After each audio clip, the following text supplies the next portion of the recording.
Assalamualaikum warahmatullahi wabarakatuh. Selamat malam Ibu Emi dan juga kawan-kawan yang mungkin menonton video ini. Perkenalkan nama saya Muhammad Sidik Latukonsina, mahasiswa program studi S1 Informatika Universitas Amikom Yogyakarta.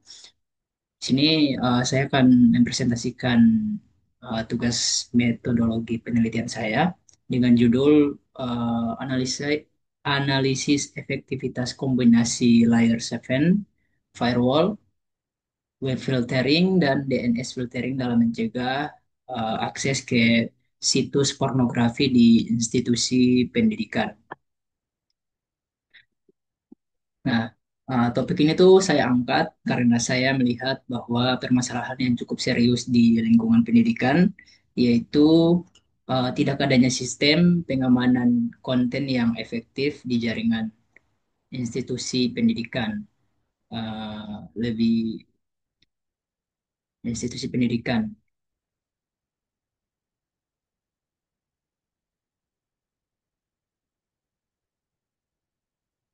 Kemudian latar belakang. Di sini saat ini internet adalah alat bantu utama dalam pembelajaran, tapi sisi negatifnya internet juga membuka akses ke konten yang tidak sesuai, khususnya yaitu situs pornografi. Berdasarkan data 4 tahun terakhir dari Survei Nasional Pengalaman Hidup Anak dan Remaja, itu sekitar 1 dari 3 remaja di Indonesia pernah mengakses atau bahkan menyebar konten seksual secara daring. Lalu ini bukan hanya soal moral, tapi juga menyangkut psikologis dan perkembangan karakter anak. Sayangnya, banyak institusi pendidikan yang belum punya sistem filtering konten. Karena itu, saya tertarik untuk meneliti eh, kombinasi 3 metode filtering di mikrotik ini untuk mengatasi permasalahan secara teknis dan langsung bisa diterapkan gitu. Lalu rumusan masalah. Di sini ada rumusan masalah itu. Rumusan masalahnya itu ada 3. Yang pertama itu seberapa efektivitas kombinasi layer 7 firewall, web filtering, dan DNS filtering dalam memblokir akses ke situs pornografi di institusi pendidikan.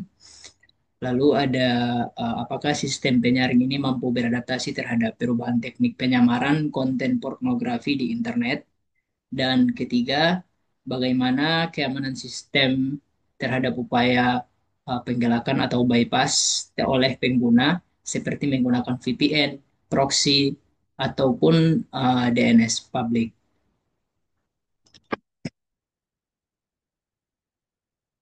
Oke, tujuan penelitian. Untuk tujuan penelitian ini, saya memiliki 3 tujuan utama. Yang pertama adalah untuk menganalisis konfigurasi dan penerapan kombinasi filtering pada mikrotik yang dimana mencakup DNS filtering, kemudian web filtering, dan layer 7 filtering. Nah, saya ingin mengetahui bagaimana konfigurasi ketiganya itu dapat digabungkan dalam satu sistem jaringan untuk menyaring akses internet, khususnya terhadap konten negatif itu. Lalu tujuan yang kedua adalah menilai seberapa efektif sistem tersebut dalam mencegah akses ke uh, akses ke situs pornografi di instansi pendidikan tersebut. Lalu kemudian yang ketiga yaitu memberikan rekomendasi teknis berdasarkan hasil konfigurasi dan pengujian yang saya lakukan. Harapannya hasil penelitian ini tuh bisa menjadi panduan yang dapat diterapkan langsung oleh sekolah ataupun institusi pendidikan lain yang membutuhkan sistem filtering konten dengan cara efektif dan terjangkau. Oke.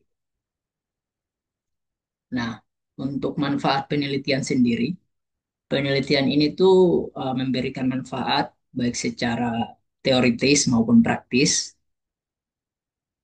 Penelitian ini memperkaya kajian di bidang keamanan jaringan, khususnya tentang kombinasi metode filtering berbasis mikrotik. Sedangkan secara praktis, yaitu sistem ini tuh dapat menjadi solusi langsung bagi institusi pendidikan dalam membatasi akses ke konten negatif. Selain itu, eh, konfigurasi yang digunakan juga bisa dijadikan sebagai panduan bagi administrator jaringan, serta menjadi bahan pertimbangan bagi dinas pendidikan dalam menyusun kebijakan perlindungan di perlindungan digital di sekolah.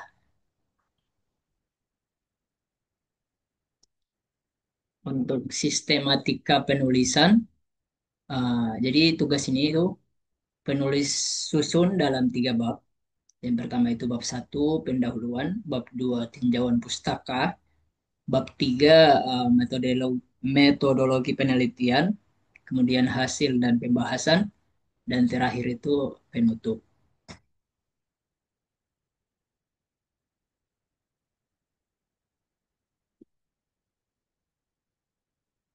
Untuk studi literatur singkat, di sini saya mengacu pada beberapa penelitian terdahulu, yaitu beberapa penelitian sebelumnya itu sebenarnya telah mengkaji metode filtering berbasis mikrotik. Seperti Munira dan kawan-kawan itu menggunakan DNS forwarding dan berhasil memblokir situs berbahaya. Namun masih lemah terhadap bypass seperti VPN dan DNS public. Lalu Muflih dan Ma'mun itu menerapkan web filtering berbasis layer 7 yang efektif mengenali pola konten, tapi justru menurunkan performa jaringan tersebut. Lalu Varian dan kawan-kawan juga, mohon maaf, Fitrian dan kawan-kawan. Nah, ini tuh mereka menggabungkan NAT dengan filter rules dan terbukti ini tuh lebih kuat dalam memblokir situs berisiko tinggi. Sementara itu, Muhammad itu membandingkan beberapa metode dan menyimpulkan bahwa layer 7 itu lebih lebih bukan lebih paling akurat, namun paling berat secara performanya. Jadi kesimpulannya, setiap metode memiliki kelebihan dan kelemahan, dan kombinasi metode filtering itu lebih menjanjikan untuk hasil yang memang optimal. Lalu masuk pada alur penelitian. Nah, alur penelitian ini saya melalui 7 tahap. Yang pertama itu identifikasi masalah, kemudian masuk pada studi literatur, lalu perancangan jaringan, mohon maaf, perancangan sistem, lalu masuk pada implementasi sistem filtering, lalu pengujian sistem, lalu pengambilan dan analisis data, dan terakhir itu penarikan kesimpulan atau kesimpulan dan evaluasi.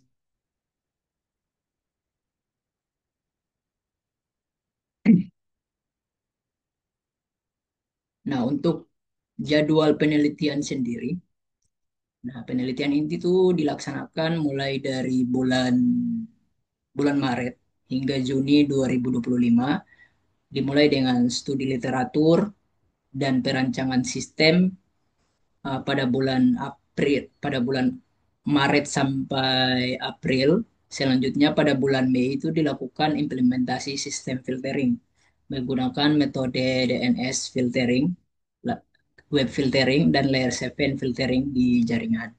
Kemudian pada bulan Juni itu penelitian difokuskan pada pengujian sistem terhadap berbagai skenario akses, termasuk bypass menggunakan DNS public dan VPN, serta pengambilan data dan analisis hasil untuk menilai efektivitas untuk kombinasi metode filtering yang diterapkan.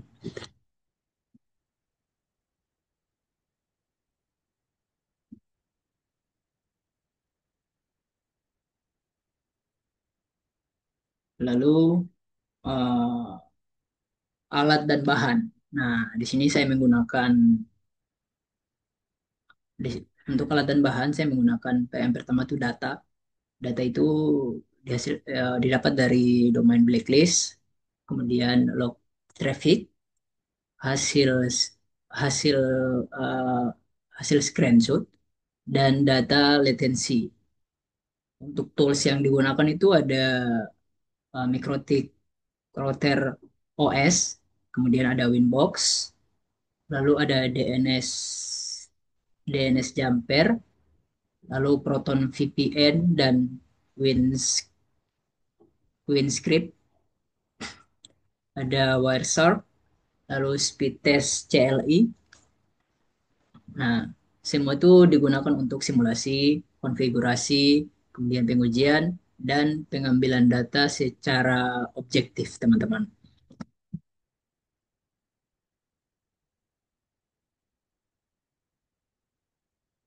Nah, untuk daftar pustaka sendiri, di sini saya menggunakan lebih dari 10 referensi dari jurnal ilmiah.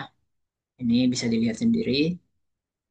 Nah, daftar pustaka ini yang saya pakai itu ada 15 daftar pustaka. Itu dari jurnal ilmiah maupun skripsi gitu.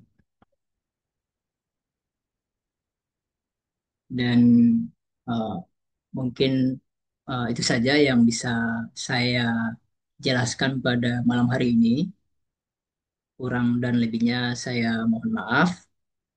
Assalamualaikum warahmatullahi wabarakatuh.